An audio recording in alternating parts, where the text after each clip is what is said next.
New Happy Year! New Year! We're recording this on the 1st of January. No, it's not the 1st of I January. don't even know what day it is, but it's January. It's the 10th of January. Welcome back, 2026. Wow. Another great year of podcasting. Amazing. Starting off with a bang. Well, I don't know. Well, no spoilies, but... True. We watched the movie that we're reviewing. We watched it last night. It is Thunderbolts. The New Avengers. Asterisk, The New Avengers. With an asterisk. Yes. Welcome to... What's the name of it? Movie Nights Podcast. Yes, we're here. How exciting. So this movie came out last year. Last year. We're a bit behind the 8 ball, and we do have Disney Plus currently, so it was an opportune time. Whilst there seemed to be a bit of a slowdown in the quality of new cinema releases, to watch something that we probably should have watched last year, but just didn't get to. Yes. Well, I do recall looking through like upcoming movies and new releases at the cinema, and I did see this one, but for some reason I knew it was kind of superhero-y, but I didn't actually know it was Marvel, so that was a surprise. I mean, it's the New Avengers, so I almost thought that it wouldn't be Marvel if they're doing that, but alas, Copyright, there's no way you can make a new Avengers movie without it being Marvel, right? I don't know. So when the Marvel cinematic-y thing at the beginning started, the storybook, whatever you want to call that, I was like, oh hey, this might actually be not too bad. Fair. So your expectations versus reality, did you have any particular expectations going into the movie? I expected it to be underwhelming. I knew nothing about it, to be fair. I don't know, I feel like after Endgame, my hype for Marvel films is just at an all-time low. So maybe bar Spider-Man stuff, but even then I'm not a massive Spider-Man fan. So knowing then it was Marvel and watching it, I was just happy to get through it. I think that was my attitude going why are into you it. not a massive Spider-Man fan? I don't know, just I am not.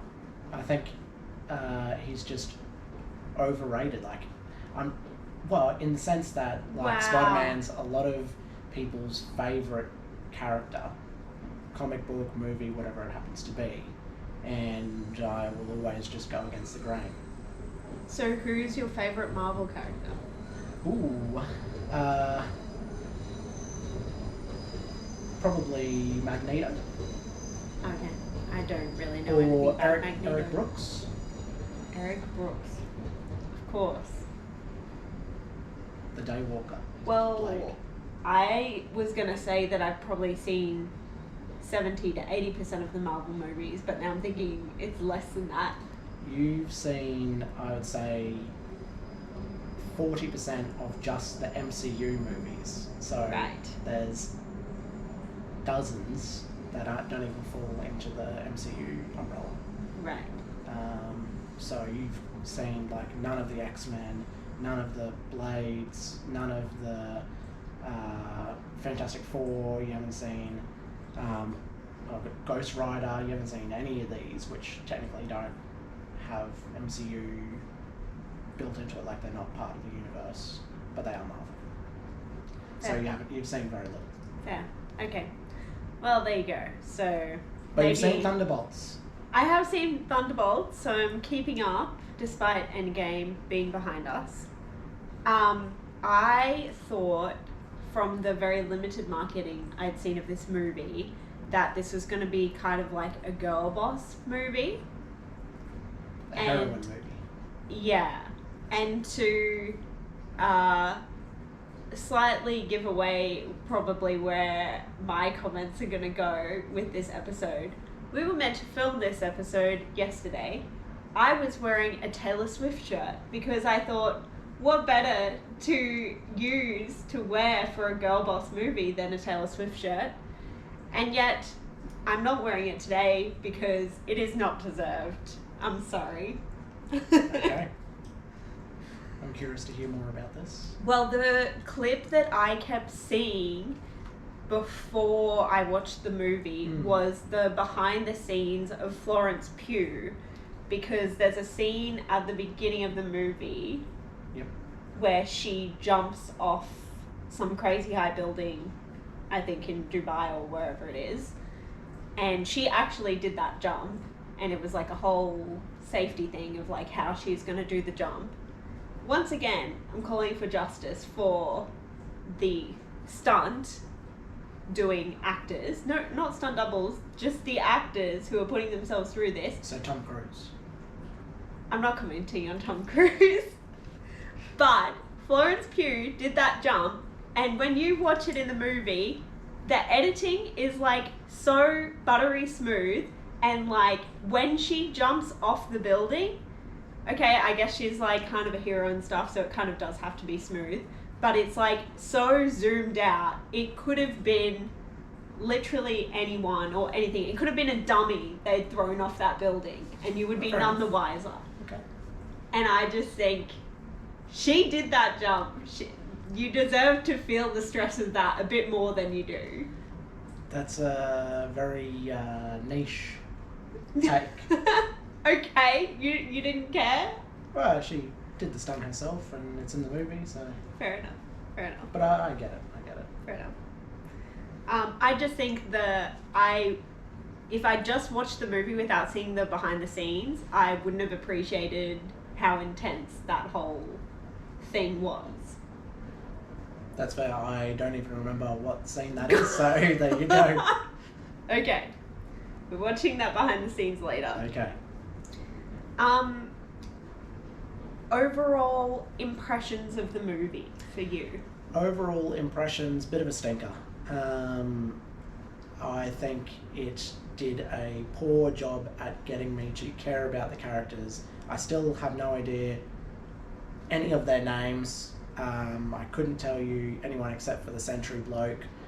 And that character was just a bit crap. Didn't really make any sense.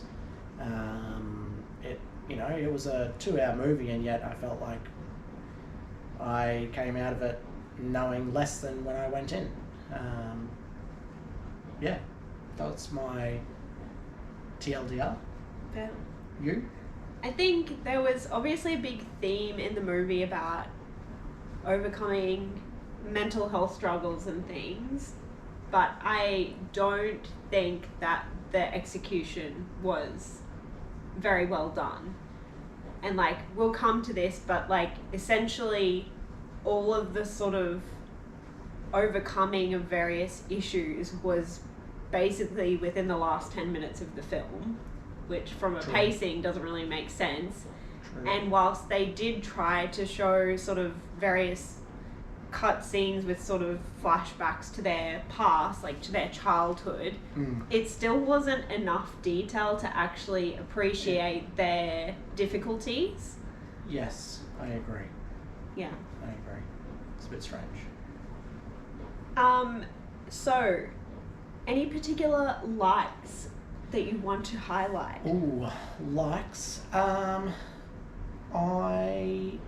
What did I like from this movie? Bucky? Yeah, I liked Bucky in this movie. I guess they needed... I don't know. I'm assuming there's a Thunderbolts comic book, and I'm assuming Bucky's part of that. They haven't just brought him in for the movie. But if they have, it makes sense, because otherwise... you need to get butts in chairs, right? So you need someone from the MCU that people know and can connect with and has a bit of backstory, so that, it does a lot of the heavy lifting. So that's why he's here. I didn't watch the trailer. He's a cheap hire. He's a cheap hire? What? Well, How much do you think he's getting paid? For this movie? Yeah. I don't know. 20 mil? Apparently that's cheap. That is cheap. We will happily continue to produce this podcast for you for the low price of $19 million. That's right. If you would like to transfer us, drop us a DM in That's the right. comments, okay? So Bucky was good. Who else? What else? Do you know what? The older Russian bloke, the dad, I didn't mind him. Okay. I thought that character was okay. Of the lot of them, I was gonna say, well, I always like Florence Pugh. I think she's a great actor. You're saying Florence Pugh. Who is this? The main character with the short blonde hair. The daughter of the older, the Russian person. Yeah, right. Okay, fair enough. What else is she in? She is in. I'm particularly remembering her in Little Women, which is like an old style sort of period film originally based on a book. Mm-hmm. There's been a couple of iterations of it, but she was in the most recent one. And to sort of contrast those two characters, she is playing like an assassin in this movie, whereas in Little Women she's playing like period drama, like full girly girl, you know, sort of attire and prim and proper kind of setup. So kudos to her. That's good. Diverse. Julie, I'm going to say her name wrong, Louise Dreyfus, who is Elaine in Seinfeld. You didn't recognise her, but she has usually the curly hair, the Elaine curly hair from Seinfeld. But she had the rogue haircut. The very straight with the kind of grey streak on the front. Yes. Yeah. So you haven't watched X-Men, so that's what rogue's hair is yes, like. sorry. That's okay. You just have to take my word for it. I'll take your word for it. Maybe that was, they did that on purpose. Maybe. Yeah. It was cool to see her in a more serious role, because she has been in more serious things lately. Like, she has been in quite a lot of stuff. I just haven't watched much of it, but she seems like a cool person. Okay, fair enough. What were your other likes from this movie? I was going to say there were a few moments of humour, like where I did actually laugh out loud. And, you know, you don't always laugh out loud in a movie, even if it is funny, but there were a couple of humour breaks in there which I thought were nice and probably necessary. Yeah, needed to make it a bit more lighthearted, you know? Yeah. Which they probably could have, look, if the whole tagline's Thunderbolts and the New Avengers, probably the title lends itself to being a bit more of a comedic film. So that I reckon they could have lent into it a little bit more, even still. Okay. If they're gonna, like, you know, say they're the New Avengers and have a bit of tongue-in-cheek with that, they could have. Well, I guess they sort of tried with the new Captain America to sort of like reference back to the previous one, but they could have made some stronger references that were a bit sort of like ripping off the original characters and, you know, kind of throwing off at their stereotypes and their weaknesses and stuff. They probably could have played with that a bit more. Okay, should we talk about dislikes then? Dislikes. Okay, you go first. I was gonna say, like, fundamentally, in the last sort of maybe 20-30 minutes of the movie, when the main villain, Bob gets his powers, turns into Sentry, from that scene kind of onwards, I felt like it all kind of fell apart. Because the way that it's put together is there's a scene where he has a glass in front of him where he is able to like use his powers to break the glass. And then... But it wasn't easy, it was a struggle. It was a struggle. To even do that. And then within like a scene, he then is like this superhero villain guy who can basically do absolutely anything. Yes. Which, I mean, I know they sort of imply Talk that, about like... a fast learner. Woo. I know, well, they sort of imply that he is, like, the villain character, whoever we're calling her, who created him, who put him through this trial, sort of says, I know what he can become. But you don't think, oh, he's going to become this in 2 hours' time. That's true. You would think it would take a little bit more time. Anyway.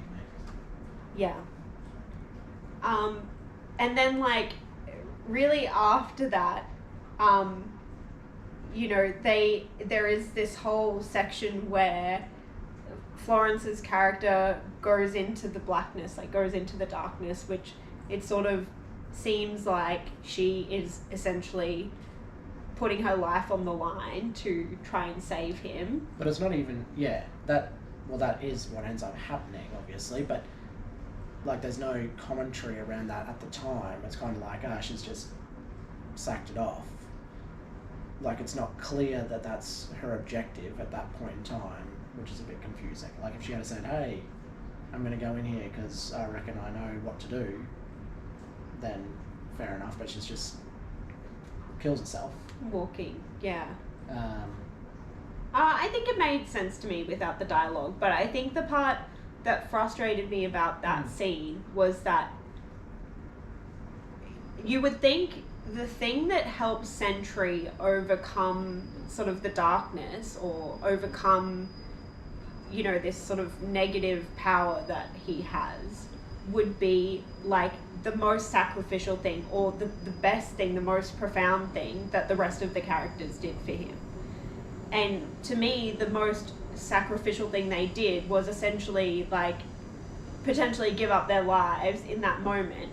But actually the thing that ends up saving him is actually him being in this kind of final room, which is the clinical trials center, where he's just like beating himself. Like he's beating himself up. Well, there's the Bob himself. version, the Bob version and the Sentry version. And Bob is like punching the Sentry character, and that is what allows him to then break free of this darkness. No, that's no? not right. No. What happened? So the dark character antagonizes Bob to attack him, to make him turn to the dark side, which is why he starts going black. True. So it's only when all the friends gather around and pull him off his dark true. self. Yeah, true. That's what saves him, because they've saved him from, you know, going all anger mode, which is, you know, the Sentry's pushing his buttons to try and get him to just give up and just go full rage mode. True. And give up all the good and just... But to me, that was less compelling than them sort of sacrificing themselves in the first place. So that didn't quite make sense to me. And I sort of thought there was an opportunity, like, they imply that Bob has this traumatic history with his father and stuff from his childhood, and they say, like, show us the worst room, you know, like, walk us through all of these rooms and we can kind of conquer them. But they don't really conquer them. They kind of just punch a few people and then move on to the next room. Yeah, that's right. So it just feels a bit tokenistic. Yeah, they could have, if there was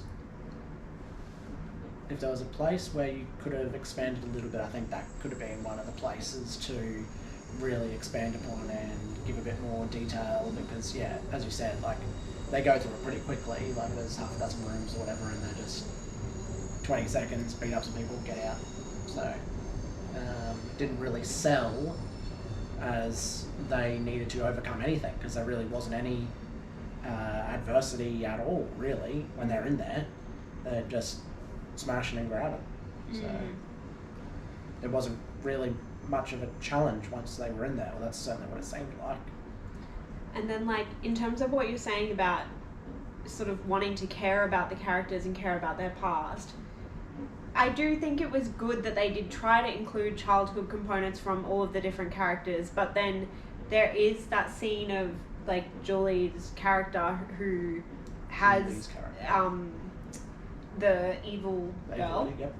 She has a scene where her dad gets shot in front of her as a kid, but it's sort of unclear to me. Leave below in the comments if you can explain this, why that scene is in there. Because is it to show her humanity? Is it to show that she's been through something? Yeah, herself? I mean, is it because she wanted her dad to be invincible? Like, what's the motivation for this whole... that scene, as you said, that scene just doesn't make sense. It doesn't need to be in there. It doesn't add anything. It's just a bit of a... It's just the writers were just like, hey, we're showing flashbacks, so I may as well just show a flashback for this person as well. Well, for reasons. I mean, is this setting up if they do make a Thunderbolts Part 2? Well, I don't know how well this movie did, to be fair. Well, I had a quick look on IMDb, Rotten Tomatoes et al., and it seemed to score not too badly. But box office? I haven't looked at that, but we should have a look. I'm going to look it up while we're Okay, here. great. You keep talking. My next point was going to be my most hated part of the movie. Okay. Can you guess what my most hated part of the movie is? Your most hated part of the movie? The fight scene with Sentry, the first one? No, I was going to say the very last part of the movie where there's sort of a weird setup where the new Avengers unintentionally come out in front of the media, and she kind of takes ownership for what they've done. Like, they've now saved the world from this dark force, and here's the new Avengers, and she takes credit for it. And then Florence's character goes up in her ear and says, we own you now. We own your ass now. And I'm like, well, do you? Because literally you spent this entire movie wanting to get away from this character or wanting to defeat her. And now are you accepting a situation where you're essentially working for her? Yes, I mean, Florence's character wanted to have a more public facing, because, you know, she was talking to her dad. She's like, I don't really care about anything. How do I get some feeling? And he's like, look, when I was serving my country, which he was like the Russian Captain America, I guess, so he was like a superhero because he is a superhuman. Like, he had a Russian version of the super serum that Captain America and Bucky had. So obviously he had his whole costume on and was saving people, and he loved that spotlight. So that's what she essentially wanted, which is ultimately what she gets. So she didn't necessarily want to kill the evil chick, because, you know, she was like, oh, I'll complete this last job for you, and then I'll give you this public-facing role if you want it. Then she obviously gets double-crossed. But it's interesting because Bucky was trying to get them all together to, testify against her and, you know, this impeachment thing and all of that. But, like, is Bucky okay with this now? Is that kind of what we're implying? That he's just now, because they happen to walk out in this moment where she's announcing something to the media? Yeah. I mean, because they ended the movie there, we really have no idea. They could literally just, after that, have walked off and still arrested her, but so we don't know if the thought of them being these new heroes outweighs them arresting the evil chick. But, like, Bucky still might be like, nah, I don't want to be an Avenger. I'm still going to arrest this person and get these people to testify against her. But obviously then they're risking their reputation and potentially jail time or whatnot, because they are, effectively mercenaries. So they have killed people, so they would testify against her, but would likely end badly for that as well. Fair. So this way, if they do lean into being the new Avengers, excluding Bucky don't care. He probably doesn't care about being an Avenger, or he just wants to get justice. But the others, the mercenaries, probably like this because it's like an escape plan for them, and that they don't get any wrongdoing against them at this time. Fair. For now. Fair. I did look up the box office. Yeah. And it was 382 million globally, which is pretty crap for a Marvel movie. I don't know what they've been doing recently, but when you think, okay, Endgame admittedly was a 12-year project, so every person and their dog went to go see it.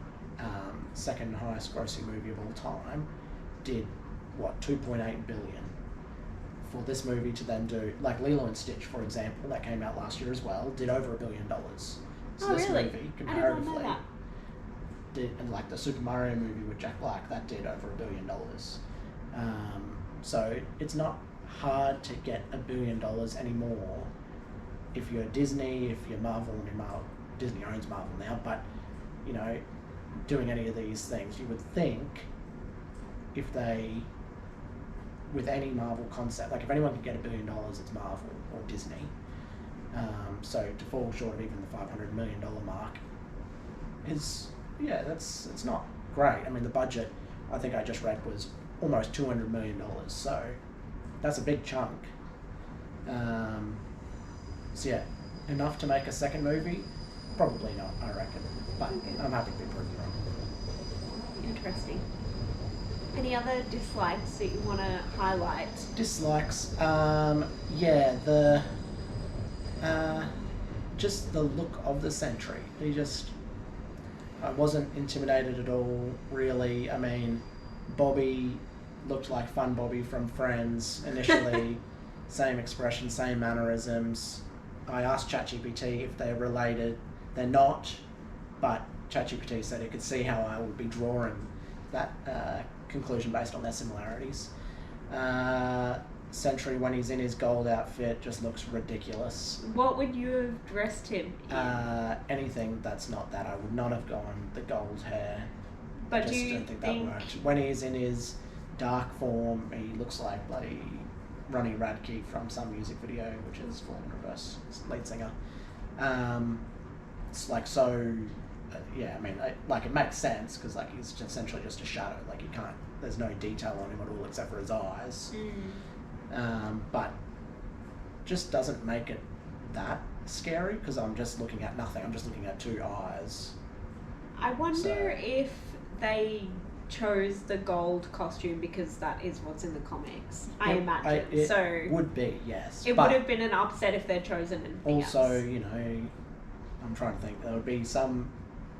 Yeah, you can take some. Look, if you're making the movie, you can take some creative liberties, especially if it's not one that people really care about. Which I would argue that this isn't one that majority of people going to see the movie care about the it being how faithful they are to the source material. So I don't know. Maybe they wanted it to look really bad. I don't know. Well, I was gonna say if you zoom in on the costume, it kind of looks like his ab section of the costume is in this like very small area of his stomach. Right. Like, you know how a lot of the superhero costumes have like, they're kind of a bit padded in a way to make it look like abs. Like shout out to Batman. Yep. Whereas his were like this like little six pack that was just like I see. In this tiny area. So I don't know what they were going for there, but fair enough.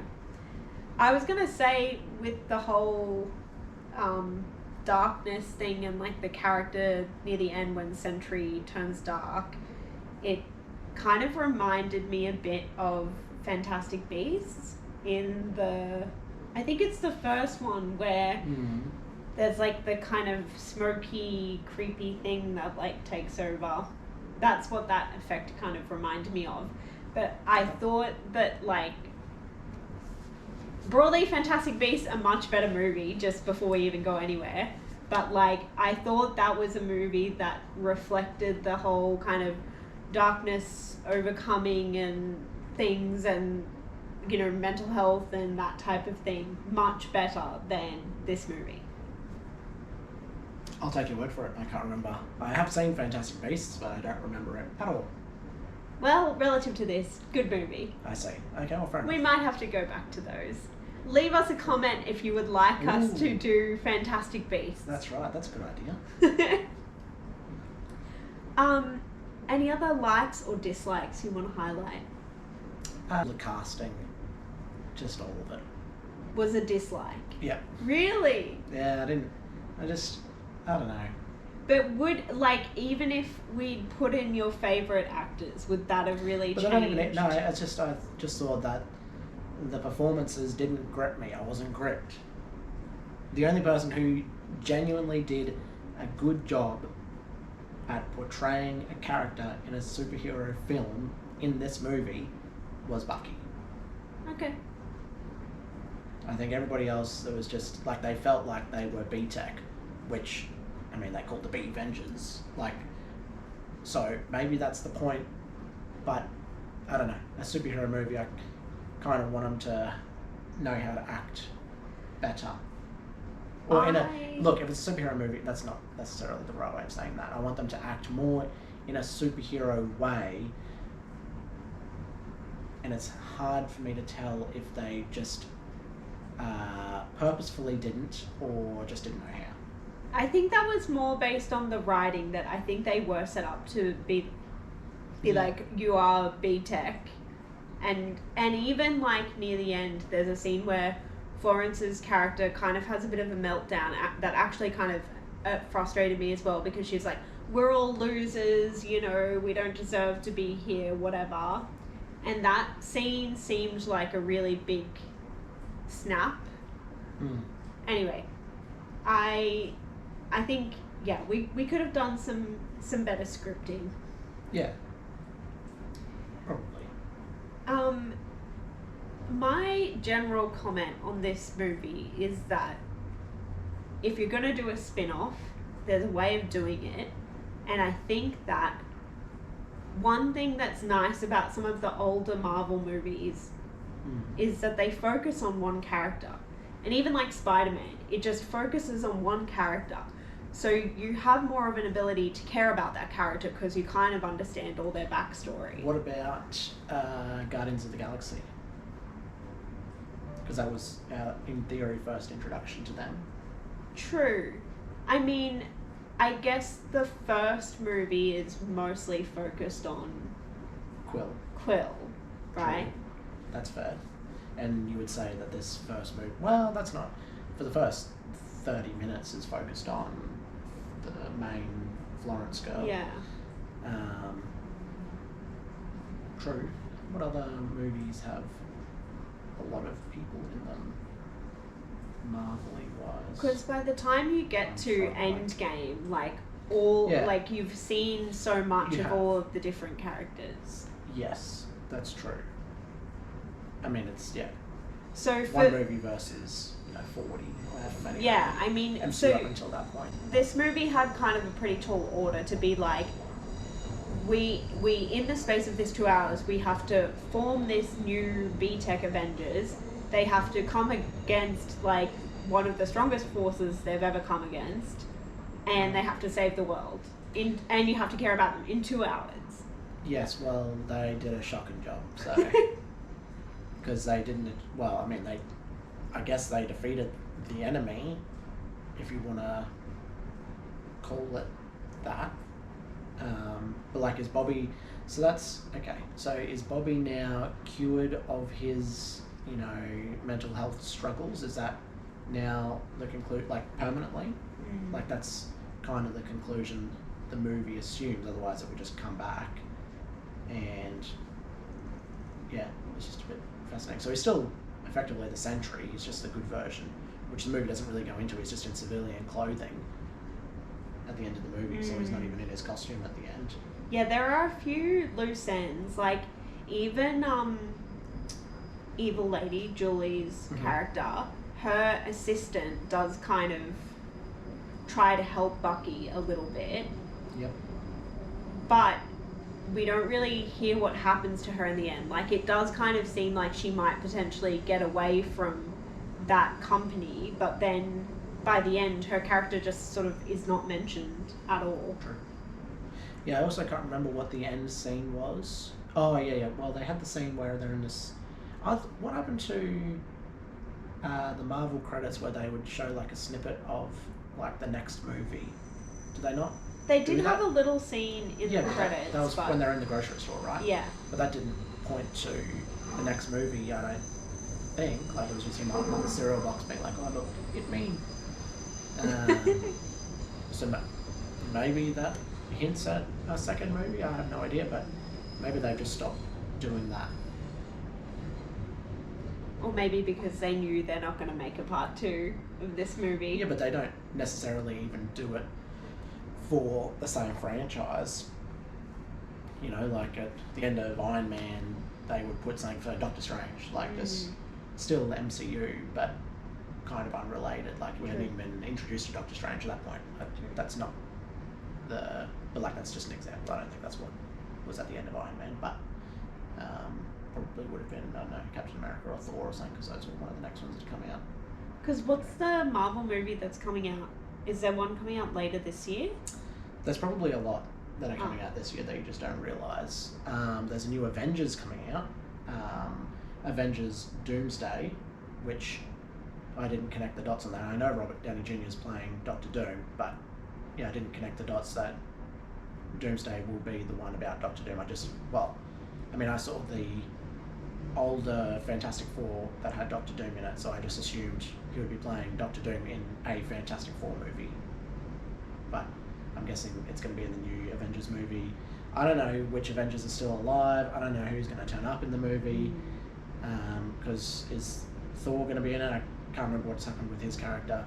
Captain America's dead, so it's going to be Falcon as Captain America. Iron Man's obviously dead.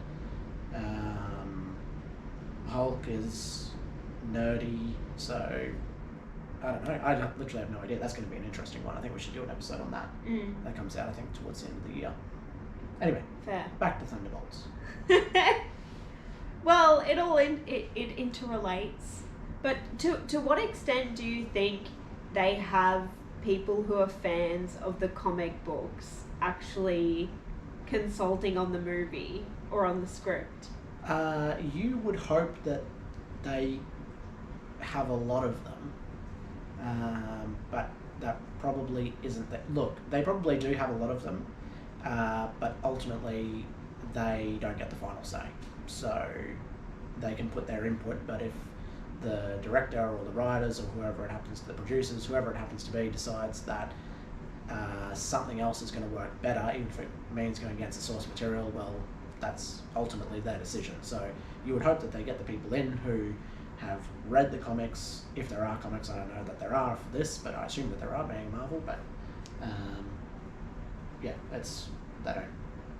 can put their input, doesn't mean it's going to be taken on board. Fair enough. I was going to say, if we want to give an example of a spin-off which feels authentic and fully formed. Okay, let's say it on the count of 3. 3, 2, 1. Ballerina. There we go. We should rewatch that and do an episode on that, I reckon. Okay. Good movie. I went in with very low expectations for Ballerina and was actually walked out of it very happy. So it'd be interesting to rewatch it and see if it now lives up to my remembering.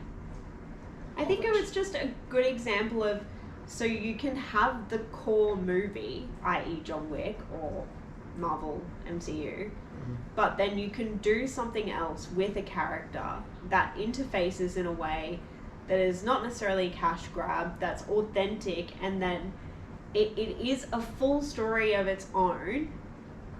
It can stand on its own, but having the two of them together does make the story richer. I agree. Yeah.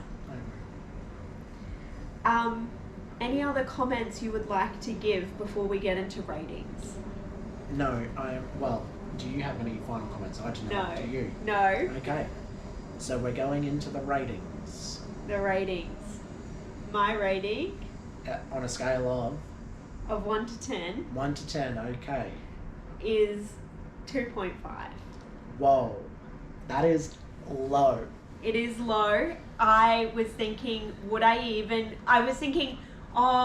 give it like a 4 or 5? And then I was thinking, I honestly don't want to rewatch this movie. I'm sorry. You know what, that's... And so therefore, it shouldn't even get a C. It shouldn't even get a pass.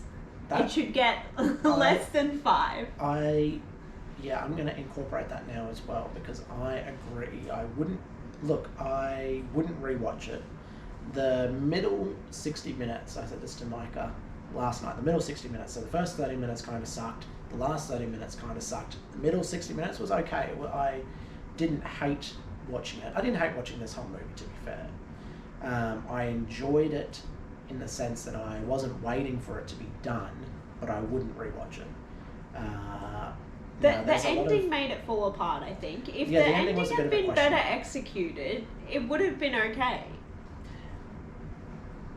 Yeah, that's fair. Look, if a Thunderbolts 2 came out, would we watch it? probably yes now to do a podcast episode, but look, I wouldn't be like, oh my gosh, Thunderbolts 2 is coming out, I have to go see it.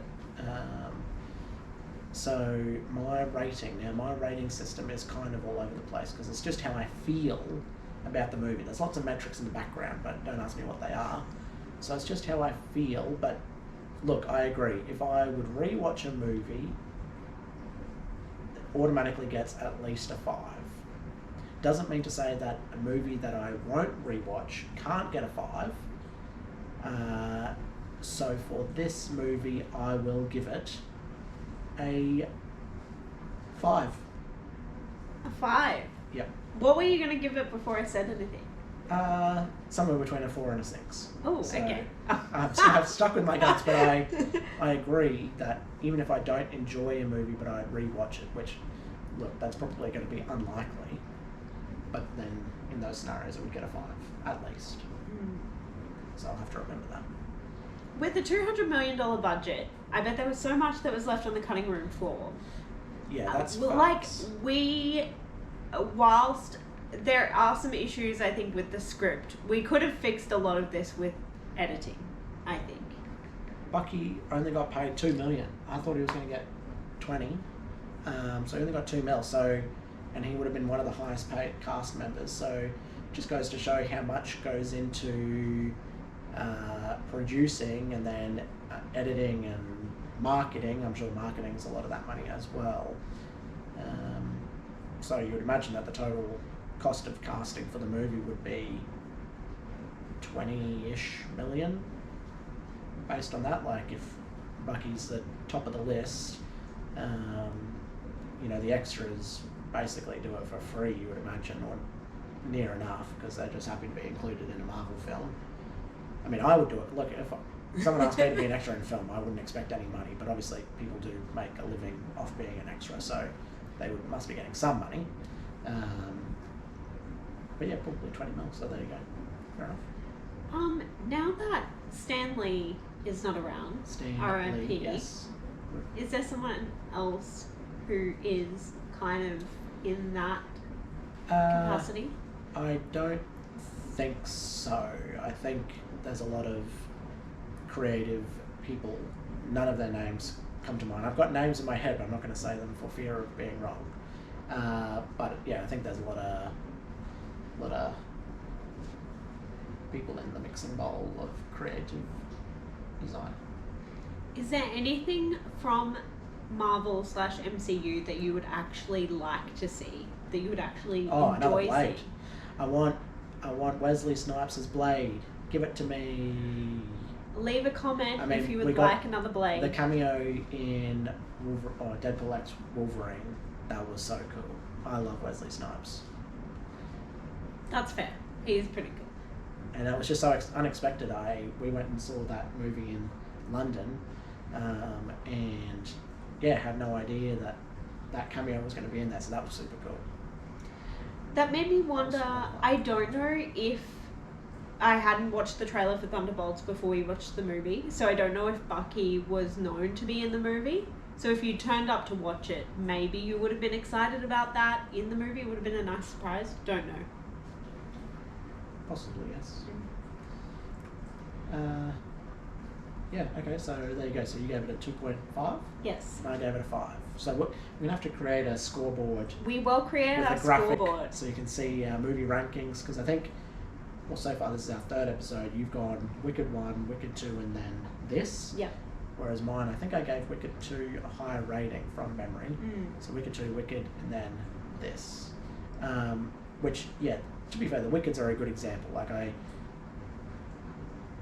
I wouldn't say I thoroughly enjoyed the Wickeds. Like, it's not my type of movie, but I can appreciate it for what it is, and I would rewatch it. Therefore, it gets at least a 5, even though it's not necessarily the type of movie that I would watch. So, yeah. And I'd mainly rewatch it for you. So. Oh, that's very nice. Yeah. I have a few general things to finish up on. Did you want to add anything more about this movie before we wrap it up? I want to play a game. Oh, you want to play a game? Okay. Yes, okay. All right. Here we go. Here we go. I'm going to ask you some questions, and we're going to find out which member of the Thunderbolts you actually are. Great. Seeing as we could name so many of the characters. Okay. First, which alignment do you personally identify with? Chaotic good, neutral good, lawful good, chaotic neutral, neutral evil, or lawful neutral? I'm going to say chaotic good. That's what you identify with. Chaotic good or lawful good? Alright, let's say lawful good. Yeah, you are lawful good. Okay, alright. I reckon I'm neutral good. You're lawful good. Okay. What comes up the most in your For You page? Book talk, thirst edits, travel vlogs, cute animals, DIY, and cooking tips. Maybe DIY? Because I get a lot of sewing and those types of things. Okay. Which of these things terrifies you the most? Heights, spiders, letting down my friends, small spaces, ending up alone, or losing money. I'm gonna say spiders.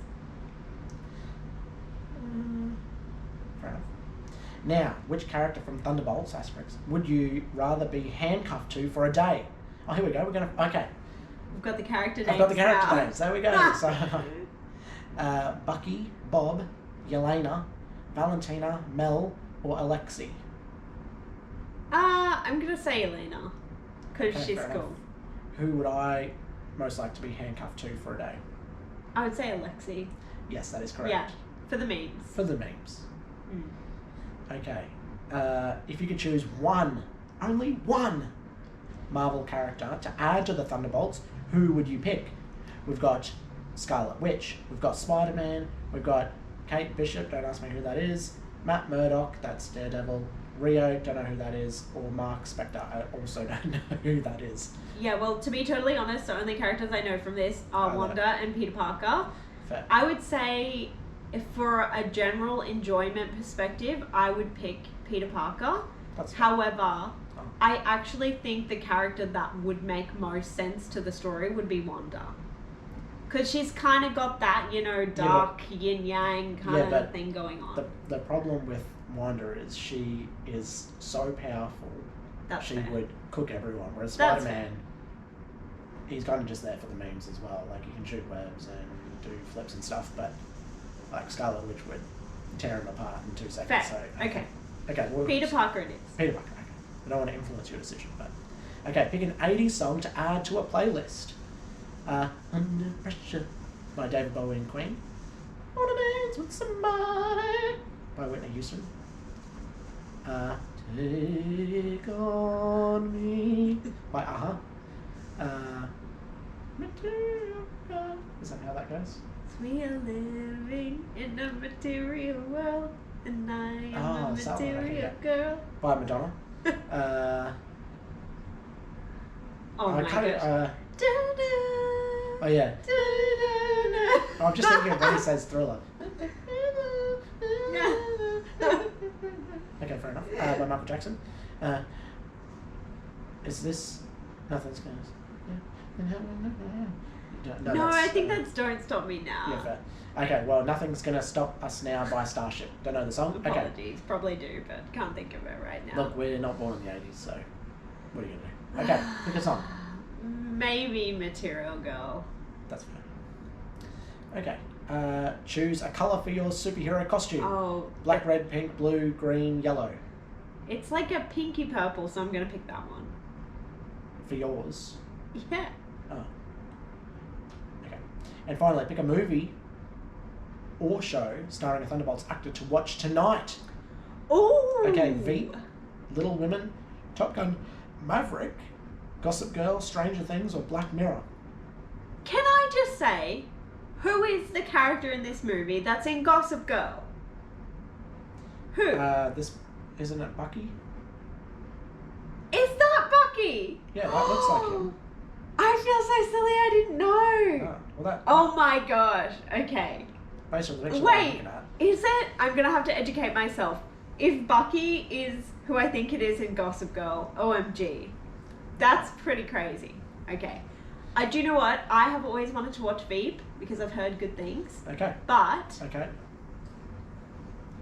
You know what? That's the most realistic because you will not enjoy Little Women. Probably. Okay, you are Bucky Barnes, so you're not cringe. To be fair, that's probably a good outcome. That is. Now, should I do this as well? Yes, of course. The people want to know.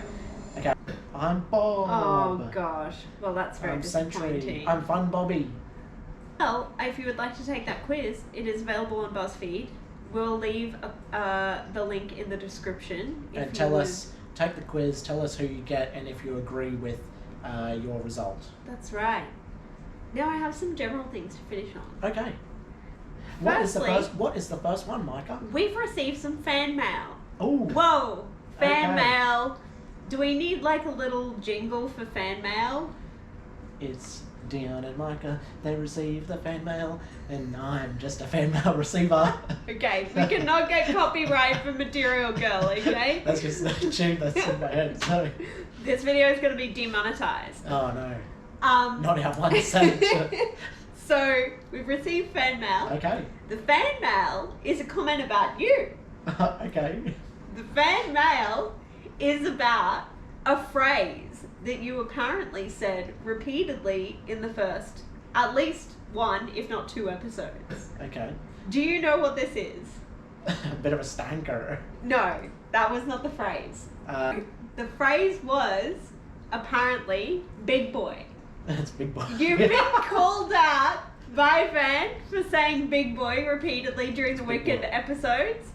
So, look, I'm foreseeing already... Do you know you can get good burgers at Big Boy? You can get the Big Boy at Big Boy. I don't know what this is. But I'm foreseeing some potential catchphrases for podcast merch. Ooh. So if you would like to be repping your favourite podcast, you want to... If you could get a Big Boy t-shirt, that's kind of sick. If you would be interested in this merch, please leave us a comment. I might just have to get it back anyway. So this may be related, but... Did I say Big Boy in this one? I don't know if I did. Well, that's what I want to know now. We will have to go back in the edit and see if you said Big Boy. Yeah, right. So this particular fan who wrote in had said that it could be a drinking game. Drink responsibly, okay? We're not endorsing irresponsible drinking. Oh, I'm going to take that on board now. Big boy, big boy, big boy, big boy, big boy. Okay. Potentially related second point is, do you have any New Year's resolutions or goals, visions for this year that relate to movies? I would like to see more movies at the cinemas with you, so that we can do more podcast episodes on more current films. True. Are there any particular films you're looking forward to in this year? That's Scream 7, I guess. You won't enjoy that. I haven't seen all the Screams, so, but it's, I at least know what it is. Super Mario Galaxy movie. I've seen the first one, so that kind of makes sense. I would go see that. I would go see the Michael Jackson movie. Oh, yes. Michael Jackson movie. Devil Wears Prada 2. Essential. Mandalorian and Grogu. So we've started watching The Mandalorian. We've finished season 1. It's very enjoyable so far. Very palatable for you specifically. I could just watch anything. Doesn't mean I'll enjoy it, but yeah, no, so I'm excited for that movie. And I'm excited that you will have a bit of knowledge going into it. Toy Story 5, I guess we will go see. I still haven't seen Toy Story 4, to be honest. Oh my gosh. Have you? Yeah. With the fork dude? Yeah. Oh, right. Moana live action, if you want to go see it, I'll go with you. New Spider-Man, yeah, I'll go see that. Resident Evil, definitely. Avengers Doomsday. June, I don't really care about. Shrek, I'd go see, but Jumanji, I'd go see. Godzilla, I'd go see. Lord of the Rings. What is Lord of the Rings? That's the end of next year, so. Okay. And I don't know if that's going to be like an animated thing or live action, so. So it actually does look like a good year for movies. Yeah, not too much in the next, 4 or 5 months, so more the latter half of the year, it looks like. What about for you? Any of those particular that you were looking forward to? Devil Wears Prada? Devil Wears Prada. Gotta be up there. Is all the original cast coming back? Or most of them? As far as I know, yeah. I mean, we've got... Anne Hathaway, yeah. Meryl Streep. Yeah, the key four are in it, as far as I know. And who's the fourth? The dude. Stanley Tucci. Stanley Tucci. Legend. Yeah, love to see it. Nice one. So that was all I had for today. Is there anything you wanted to add? Just that, you know, I appreciate when movies are more big boy. Fair. We always appreciate that. Ways to contact us: Instagram at Movie Nights Podcast, or on YouTube at Movie Nights Podcast with DM. So what about Spotify? Spotify, Movie Nights Podcast with DNM. There you go. You can find us on Apple Podcasts as well. Jeez. Find us all of the ways. Thank you so much for listening or watching wherever you're finding this, and we look forward to the next episode, which may be... Well, you help us decide. Leave a comment. Tell us what you want to hear our takes on. You know what we're like now. You've had 3 episodes. You know the banter, the back and forth, the big boys. You know what movie will facilitate the most big boy catchphrases? Not Thunderbolts. Sorry. Not Thunderbolts. Okay, over and out. Over and out.